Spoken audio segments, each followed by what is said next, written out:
Et c'est donc une victoire écrasante qui se profile pour Alassane Ouattara. Un coup KO, c'était l'expression qu'utilisait son parti depuis des semaines pour parler du fait qu'il allait passer dès le premier tour. En effet, il est loin devant Jean-Louis Billon, un candidat de l'opposition qui lui n'a fait que 3%, ou encore Simone Yvette Gbagbo qui elle a fait 2,42%. Ce sont toujours des résultats provisoires. Pour être entériné définitivement, eh bien, il faudra attendre qu'il soit proclamé par le Conseil constitutionnel qui a 5 jours pour le faire dans l'attente d'éventuelles réclamations.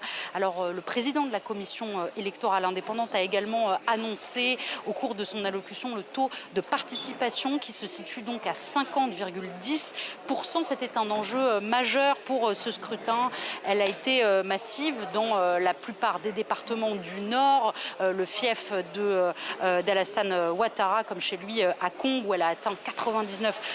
En revanche, elle était nettement moins importante dans le sud et dans l'ouest de la Côte d'Ivoire, qui sont des régions historiquement favorables à l'opposition. À Abidjan, elle n'a pas dépassé les 50% dans la majorité des communes, où c'était notamment la commune où elle était le plus faible, c'était à Cocody, donc une commune d'Abidjan où seulement 19% des électeurs se sont déplacés. Pour rappel, Laurent Gbagbo et Tidjane Thiam, les deux leaders des deux principaux partis d'opposition, n'ont pas participé à cette élection.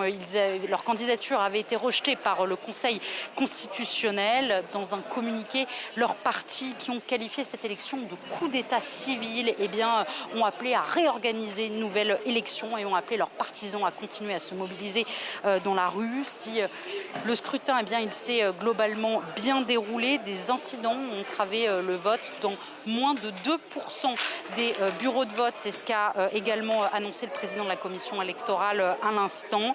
Des violences ont été signalées dans plusieurs localités du sud-ouest du pays, entraînant le décès, selon les autorités, de 4 personnes.